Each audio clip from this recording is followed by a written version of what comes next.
नमस्कार, स्वागत है आपका। आप देख रहे हैं अगले हफ्ते की तैयारी। मैं हूं आपके साथ प्रशांत पांडे। आज के बाजार का पूरा ब्यौरा हम आपके सामने रखेंगे और इस आधार पर आपकी तैयारी कराएंगे अगले हफ्ते की। यही नहीं, पूरे हफ्ते बाजार की कैसी चाल रही वो डेटा भी आपके सामने रखेंगे, ताकि आपको अंदाजा हो कि जब सोमवार को आप उतरे बाजार में तो आपको किस तरह की रणनीति के साथ आगे बढ़ना है। और इस रणनीति में आपका साथ देंगे हमारे दिग्गज मार्केट एक्सपर्ट। यही नहीं, आप अपने सवालों को भी इस चर्चा में शामिल करवा सकते हैं। तरीका बेहद आसान है। यूट्यूब पर जाइए और अपने सवाल हम तक पहुंचाइए। अपने शेयर का नाम सबसे पहले लिखिए कि स्टॉक पे आपका सवाल है, बताइए कितनी क्वांटिटी और किस भाव पे आपने वो शेयर खरीदा है ये बताइए, और साथ ही नजरिया बताइए, शॉर्ट टर्म का, लॉन्ग टर्म का। उस हिसाब से हमारे दिग्गज एक्सपर्ट आपको राय देंगे। आज जो आप सवाल पूछेंगे उसका जवाब सोमवार को मिलेगा, क्योंकि मार्केट क्लोज रहेगा। और जो सवाल आपने गुरुवार को पूछे थे वो जवाब आज दिए जाएंगे। तो जिन लोगों ने गुरुवार को सवाल पूछे यानी पिछले दिनों, वो ध्यान से पूरा शो देखें और अपने सवालों के जवाब पाएं। और आज आपकी विशेष तैयारी कराने के लिए हमारे साथ दो खास मेहमान जुड़ चुके हैं। हमारे साथ जियोजीत इन्वेस्टमेंट लिमिटेड के senior vice president Gaurang Shah sir जुड़ चुके हैं। Gaurang sir, thank you so much अपना समय देने के लिए। हमारे साथ यस सिक्योरिटीज के technical analyst institutional research Laxmikant Shukla ji भी जुड़ चुके हैं। लक्ष्मीकांत जी, आपका भी बहुत बहुत स्वागत, धन्यवाद अपना समय देने के लिए। मैं बारी बारी से आप दोनों के पास आऊंगा, लेकिन जरा बाजार का एक चेक ले लेते हैं कि बाजार किन स्तरों पर बंद हुआ। तो 150 अंकों की लगभग तेजी निफ्टी में, और 26,050 के पास निफ्टी जो है वो आज बंद हुआ। अगर हम बैंक निफ्टी की बात करें तो लगभग 200 अंकों की तेजी, 59,400 के स्तर के पास क्लोज हुआ बैंक निफ्टी। अगर हम ब्रॉडर मार्केट की बात करें, मिड कैप और स्मॉल कैप की, तो मिड कैप में देखिए लगभग 1.25% की तेजी रही, और स्मॉल कैप की बात करें तो यहां पर भी अच्छी तेजी नजर आई और लगभग 1% का उछाल हमें देखने को मिला। अगर बात करें हम निफ्टी के गेनर्स की, तो आप देखेंगे Hindalco, Tata steel, eternal, UltraTech cement, L&T, JSW steel 1.5 से 3.5% की रेंज में इन्होंने तेजी दिखाई। लूजर्स की लिस्ट में लाएं तो HUL, Sun Pharma, ITC, Max Health, Asian Paints जैसे स्टॉक्स में हमें जो है वो गिरावट देखने को मिली, आधे से लगभग 2% तक की। एडवांस डिक्लाइन रेशियो लेकर आइए। 1943 शेयर ऐसे थे जो हरे निशान में बंद हुए, और 975 शेयर ऐसे थे जो कि आज लाल निशान में क्लोजिंग हुई। तो ओवरऑल बाजार ने अच्छी क्लोजिंग कही जाएगी हफ्ते के आखिरी कारोबारी दिन, और अपने लेवल भी इंटैक्ट रखे। अब आते हैं हम खासतौर पे इस हफ्ते बाजार की किस तरह की चाल रही है। तो सबसे पहले निफ्टी की अगर हम बात करें तो निफ्टी ने इस हफ्ते नेगेटिव रिटर्न दिया है लगभग 0.5% का। दिस वीक मार्केट का चार्ट लेकर आइए तो आप देखेंगे लगभग 0.5% का नेगेटिव रिटर्न निफ्टी में। बैंक निफ्टी में देखें तो यहां पर भी लगभग वही हालत रही, 0.5% से थोड़ा ज्यादा की नेगेटिव रिटर्न यहां पर देखने को मिले। इसके अलावा मिड कैप की अगर हम बात करें तो मिड कैप भी लगभग 0.5% ही नेगेटिव ट्रेंड्स नजर आया। स्मॉल कैप में आधे से % से ज्यादा की नेगेटिव रिटर्न देखने को मिला। अब सेक्टर्स की अगर हम बात कर लें, auto, FMCG, metal, IT, energy, PSU banks, इन सभी में आप देखेंगे तो सिर्फ मेटल जो था वो पॉजिटिव रहा, बल्कि ऑटो, IT, FMCG इन सभी में आधे से 1% का नेगेटिव रिटर्न हमें देखने को मिला। तो इन सारे पैरामीटर्स और तमाम डेटा को आधार अगर बनाएं तो लक्ष्मीकांत जी, टेक्निकल लेवल्स पे सोमवार को बताइए किन लेवल्स का ध्यान रखना चाहिए। गुड आफ्टरनून प्रशांत जी, और मेरे को पैनलिस्ट गौरांग सर को भी मेरा बहुत बहुत नमस्कार। यहाँ पर हमें देखना होगा कि मार्केट काफ़ी वोलेटाइल रहा, और अभी फिलहाल जिस तरीके से रिकवरी देखने को मिल रही है दोनों ही इंडेक्स में, तो अभी फिलहाल यहाँ पर एक रेजिस्टेंस भी दिखाई दे रहा है फॉलिंग ट्रेंड लाइन का। अगर मैं निफ्टी की बात करूँ तो जो रेजिस्टेंस है वो 26,200 का है, और मैं बैंक निफ्टी की बात करूं तो अभी फिलहाल जो रेजिस्टेंस आता हुआ दिखाई दे रहा है वो 59,500 का है। सो ये रेजिस्टेंस देखने लायक होंगे मंडे के सेशंस में। अगर ये रिकवरी मोड आगे बढ़ता है और 26,200 के लेवल्स टूटते हैं तो वहां से निफ्टी में फॉलिंग ट्रेंड लाइन का ब्रेकआउट देखने को मिलेगा, और वहां से फिर से हमें निफ्टी एक नया हाई बनाता हुआ दिखाई दे सकता है। और अगर इस फॉलिंग ट्रेंड लाइन का क्लोजिंग बेसिस पर अगर लेवल्स टूटते हैं तो वहां से 26,500 के लेवल्स हमें आने वाले सेशंस में देखने को मिल सकते हैं।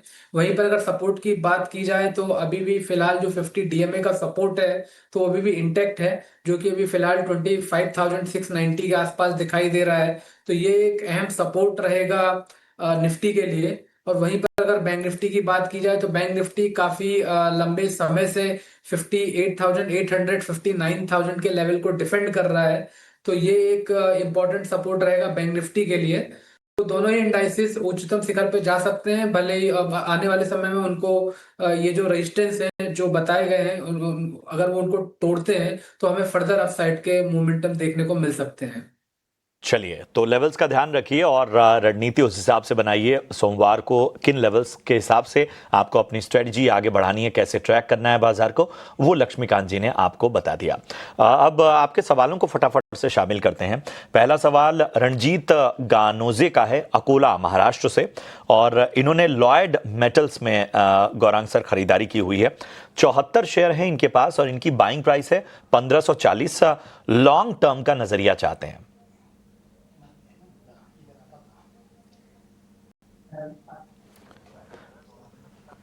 लगता है कुछ धन्यवाद प्रशांत जी, इस मंच पर आमंत्रित करने के लिए सभी को प्रणाम और शुभ। गौरांग सर, आपका नेटवर्क कुछ दिक्कत कर रहा है। मैं एक बार इसको ठीक करने की कोशिश हम करेंगे अपने टेक्निकल डिपार्टमेंट से, लेकिन फिलहाल लक्ष्मीकांत जी के पास जाना होगा। लक्ष्मीकांत जी, लॉयड मेटल्स लॉन्ग टर्म का नजरिया, बाइंग प्राइस 1540 की है। देखिए, लोअर लेवल से रिकवरी आती हुई दिखाई दे रही है इस स्टॉक में, बट जो मेजर मोमेंटम का, जो मेजर अपसाइड का मूव है वो हमें लगता है कि 1360 के ऊपर आएगा। एक ये एक स्ट्रॉन्ग रेजिस्टेंस है इस स्टॉक के लिए। अगर 1350 के लेवल्स अगर टूटते हैं तो मुझे लगता है कि तो उसके बाद ही हमें अपसाइड के मूव देखने को मिलेंगे। फिर वहां से हमें 1600 से लेकर 1750 के लेवल्स देखने को मिल सकते हैं। अभी मुझे लगता है कि ये होल्ड रखकर चल सकते हैं क्योंकि कंसोलिडेशन बेस बनता हुआ नजर आ रहा है। तो ये जो पॉजिटिव व्यू है, मुझे लगता है कि जब तक ये स्टॉक 1170 के ऊपर सस्टेन करता है तब तक यहाँ पर व्यू पॉजिटिव रख सकते हैं। बट जो मेजर अपसाइड का मूव है वो हमें लगता है कि 1350 लेकर 1370 के ऊपर ही देखने को मिल पाएगा। ये है लॉयड मेटल्स पर आपको राय मिलती हुई। बढ़ते हैं आगे। अगला सवाल राजकुमार शर्मा जी का बीकानेर राजस्थान से आया है। इनके पास 42 शेयर हैं पतंजलि के, 598 के भाव से इन्होंने लिया हुआ है और पूछ रहे हैं कि एक साल अगर इसमें रुका जाए तो क्या फायदा होगा। लक्ष्मीकांत जी। जी, पतंजलि में हमें एक ब्रेकडाउन देखने को मिल रहा है डेली और वीकली के चार्ट्स पर। अभी भी यहाँ पर जो सेंटीमेंट है वो बेरिश बने हुए हैं। हालांकि 2 दिन से जो रिकवरी आई है उसका असर यहाँ पर भी देखने को मिल रहा है। तो इसलिए हमें स्टेबिलिटी भी दिखाई दे रही है 520 के लेवल के आसपास। सो ओवरऑल जो सेंटीमेंट है वो थोड़े से बेरिश साइड ही रहेंगे जब तक ये स्टॉक 570 580 के नीचे सस्टेन करता है। हालांकि एक short term rebound current level से आ सकता है, तो वो जो पुल बैक मूव आएगा तो वहां पर एग्जिट अगर ये हो जाएंगे तो ज्यादा बेहतर रहेगा। चलिए, तो आपको याद रखना है कि थोड़ी सी विशेष रणनीति के तहत इस स्टॉक को आपको ट्रैक करना है, लक्ष्मीकांत जी ने बताया। बढ़ते हैं आगे और अगला सवाल देवराज पोकले का है, नासिक महाराष्ट्र से।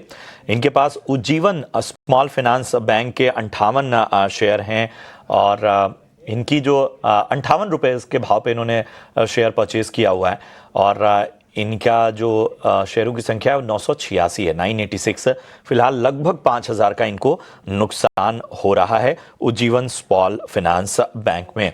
गौरांग सर, आपको अगर मेरी आवाज़ आ रही है तो उज्जीवन स्मॉल फाइनेंस बैंक पर अपना नज़रिया दीजिए। इनकी बाइंग प्राइस 58 रुपए 58 रुपीज़ की है। बिल्कुल प्रशांत भाई, क्षमा चाहता हूँ, आज कनेक्शन को लेकर के थोड़ी दिक्कत आ रही है, पता नहीं क्या परिस्थिति है, लेकिन धन्यवाद इस मंच पर आमंत्रित करने के लिए। इटिना स्वदेश के दर्शकों को, हमारे मित्र लक्ष्मीकांत जी को, आपको सभी को सादर प्रणाम और शुभ दिन। एक छोटा डिस्क्लोजर दे देते हैं कि जो भी निवेश लायक रणनीति आप समक्ष आज रखेंगे, ये हमारे रिसर्च टीम की तरफ से राय है लंबी अवधि के लिए। इसमें हमारी कंपनी जीवित अथवा मेरा कोई व्यक्तिगत निवेश नहीं है, ना किसी प्रकार का वित्तीय लाभ मिलता है, ना ही किसी प्रकार का कॉन्फ्लिक्ट ऑफ इंटरेस्ट, लेकिन इसी स्तर पर राय हमारे क्लाइंट्स को देते संभव उनका निवेश। तो उज्जीवन स्मॉल फाइनेंस बैंक को लेकर के नजरिया सकारात्मक है, खरीदारी की राय है प्रशांत भाई, लेकिन इनका जो निवेश है वो थोड़ा ऊपरी स्तर पर है। तो अगर गिरावट में 50 के नीचे अगर शेयर आता है और इनके पास निवेश लायक लंबी अवधि के लिए पूंजी है, तो मैं एवरेज करने की राय दूंगा, जिससे इनका खरीद का स्तर नीचे आ जाएगा और लंबी अवधि के लिए बने रह सकते। तो लंबी अवधि के लिए आपको बने रहने की सलाह यहाँ पर मिलती हुई। और बढ़ते हैं आगे। अगला सवाल मनप्रीत ढिल्लों का है, हनुमानगढ़ से इन्होंने सवाल पूछा है। गौरांग सर, मैं आपके पास ही आना चाहूँगा। फिजिक्स वाला के इनके पास शेयर हैं, 143 रुपए के भाव पे इन्होंने खरीदारी की हुई है। 1350 शेयर ये होल्ड करके चल रहे हैं। इन्होंने नज़रिया तो नहीं बताया है, लेकिन कह रहे हैं कि कब तक इस स्टॉक में बने रहने से बेहतर स्थितियां आ सकती हैं। प्रशांत भाई, ये जो हाल ही में एक नया दौर चला है न्यू एज टेक्नोलॉजी स्टॉक को लेकर के, हमने कई बार निवेशकों को सावधान किया है कि सभी न्यू एज टेक्नोलॉजी कंपनी को एक ही मापदंड से अगर आप मापदंड करेंगे तो वो उचित बात नहीं होगी। हर एक कंपनी, उसके मूल्यांकन, उनके मैनेजमेंट, उनके प्रोडक्ट्स और सर्विसेज अलग अलग होते हैं और निर्भर करता है। अब फिजिक्स वाला के ना तो हमने आईपीओ नोट निकाली थी, ना ही हमने कोई बुनियादी तर्क के आधार पर कोई रिसर्च रिपोर्ट है, इसलिए विशेष रूप में टिप्पणी नहीं करूंगा। लेकिन सावधान रहने की मैं बात बिल्कुल करूंगा। जितने भी आजकल जो नए आईपीओस आ रहे हैं और जो हाल ही में लिस्ट हुए हैं, मुझे लग रहा है कि कुछ आईपीओस के मूल्यांकन बहुत ही ऊपर की तरफ होते हैं, जिससे छोटी मध्यम अवधि में नकारात्मक परिस्थिति खड़ी हो जाती है। चलिए, तो ये है एक बेहतर राय और आपको कह सकते हैं गुरु मंत्र जो है वो खासतौर पे न्यू एज टेक कंपनियों पे। सोहेल पठान है मुंब्रा से, इन्होंने सवाल पूछा है। आईआरबी इंफ्रा इन्होंने ले रखा है और काफ़ी टाइम से इस स्टॉक में बने हुए हैं। इनकी बाइंग प्राइस 62 की है, 62 रुपए की इनकी बाइंग है।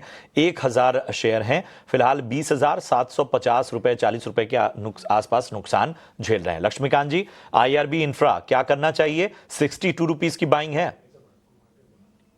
देखिए, इनकी बाइंग तो काफी ऊपरी स्तर से जैसा कि आप बता रहे हो देखने को मिल रहा है। सो वहां से ही गिरावट देखने को मिली है। अभी फिलहाल स्टॉक अपने 200 वीक मूविंग एवरेज के पास ही सस्टेन कर रहा है, बट अभी भी वहां पर ऐसे कोई मल्टीपल बुलिश पैटर्न बनते हुए नहीं दिखाई दे रहे हैं जहां से हमें रिबाउंड देखने को मिले। एक माइनर सा सपोर्ट है 40 रुपए के आसपास, अगर उसको होल्ड कर लेगा तो एक double bottom kind of pattern बनता हुआ दिखाई देगा। तो एक short term pull back move हमें देखने को मिल सकता है 45-46 तक लेवल तक। बट अगर ये 40 के लेवल के नीचे की क्लोजिंग देता है तो एक अच्छी खासी गिरावट देखने को मिलेगी। तो वहां से फिर हमें फर्दर डाउनवर्ड मूव देखने को मिल सकते हैं इस स्टॉक में 34-32 के रेंज तक। तो मुझे लगता है कि 40 के नीचे अगर ये जाता है तो फिर आईआरबी को एग्जिट कर लेना चाहिए। तो जो स्तर लक्ष्मीकांत जी ने बताया, वहां से अगर नीचे जाता है तो आपको एग्जिट करने की सलाह यहां पर मिलती हुई। बीके नायक जी का सवाल लेते हैं, ओडिशा से इन्होंने सवाल पूछा है। इरकॉन इंटरनेशनल इनके पास हैं 231 के भाव से, काफी ऊपरी स्तरों पर इनकी खरीदारी है और यहां पर जो है वो इन्हें नुकसान भी होता हुआ। गौरांग सर, इरकॉन इंटरनेशनल पर क्या राय आपकी बन रही है? 231 रुपए इनकी खरीदारी है।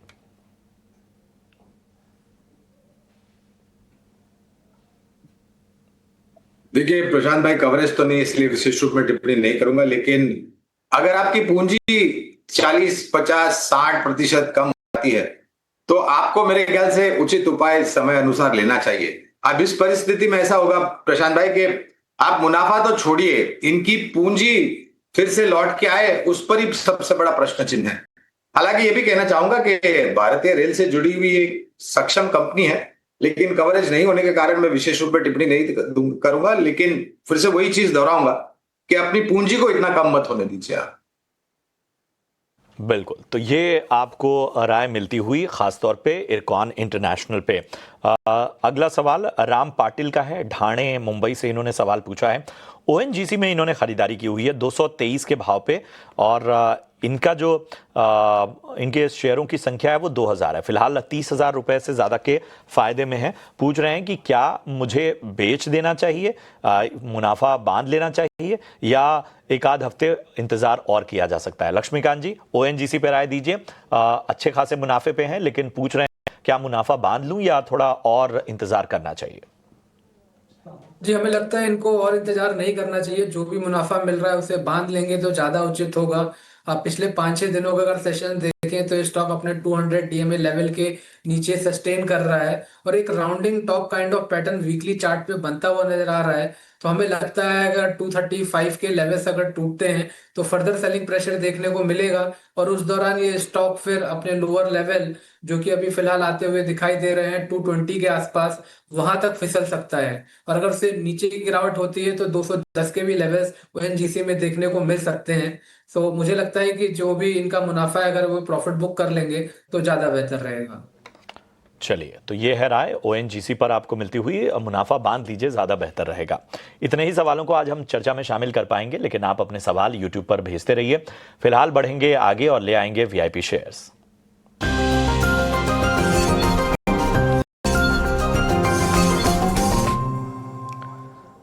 और आज वीआईपी शेयर बताने के लिए हमारे साथ दोनों दिग्गज एक्सपर्ट तैयार हैं। गौरांग सर, आप बताइए आज आपकी पसंदीदा शेयर्स कौन कौन से हैं? तो प्रशांत भाई, बुनियादी दर के आधार पर दो विकल्प लेकर के आए हैं। पहला इटरनल, लंबी अवधि के लिए निवेश की राय है। काफी लंबे समय से हम यहाँ पर निवेश की राय दे रहे हैं और ये जो गिरावट हमने बाजार में दिखी है, खास करके इटरनल के शेयर में, वो खरीदारी का मौका उभर करके आ रहा है। 340 के अनुमानित लक्ष्यांक है। दूसरा विकल्प है वित्तीय क्षेत्र से जुड़ी हुई एक नॉन बैंकिंग फाइनेंस कंपनी जियो फाइनेंशियल्स, यहाँ पर खरीदारी की राय है। यहाँ पर भी अगर आप देखने जाए तो गिरावट आई है और गिरावट में निवेश का मौका। हालांकि आज एक अच्छा रुझान हमने देखा रिकवरी के रूप में जियो फाइनेंशियल्स में। 365 के अनुमानित लक्ष्यांक है लंबी अवधि के लिए। तो जियो फाइनेंस और इटरनल यहाँ पर खरीदारी करके चलने की आपको सलाह गौरांग सर की तरफ से। लक्ष्मीकांत जी, आप बताइए आज आपकी टॉप पिक्स। जी, हम भी दो शेयर रिकमेंड करेंगे। सबसे पहले है भारत फॉर्ज लिमिटेड। यहाँ पर हमें फॉलिंग ट्रेंड लाइन का ब्रेकआउट देखने को मिला है और जो ब्रेकआउट आया वो एक डिसेंट वॉल्यूम के साथ आया है। तो यहाँ पर एक स्ट्रेंथ दिखाई दे रहा है। जो हमारा लक्ष्य रहेगा वो 1500 का रहेगा और हमें स्टॉप लॉस लेना है 1385 का। दूसरा जो हमारा स्टॉक है वो है फिनेक्स लिमिटेड। सो यहाँ पर एक अच्छा खासा बेस फॉर्मेशन बनता हुआ दिखाई दे रहा है 20 और 50 डीएमए लेवल के आसपास और काफी लंबे समय से ये जो स्टॉक है इसके ऊपर ही ट्रेड कर रहा है। आज यहाँ पर एक हमें कंजेशन ब्रेक थ्रू भी देखने को मिला है। तो यहाँ पर भी एक स्ट्रेंथ दिखाई दे रहा है। इसमें हमारा लक्ष्य रहेगा 1870 का और हमें स्टॉप लॉस रखना है 1720 का। तो फिनिक्स मिल्स में आपको खरीदारी करके चलने की सलाह लक्ष्मीकांत जी की तरफ से। शुक्रिया करेंगे लक्ष्मीकांत जी। और गौरांग सर, आपका भी बहुत बहुत धन्यवाद इस चर्चा में शामिल होने के लिए। कल की तैयारी में आप अपने सवाल अब सोमवार को पूछ सकते हैं और आज जो आप सवाल पूछेंगे उसका जवाब सोमवार को हम कल की तैयारी के शो में देंगे। फिलहाल हमें दीजिए इजाजत। आप देखते रहिए ईटी नाउ स्वदेश। नमस्कार।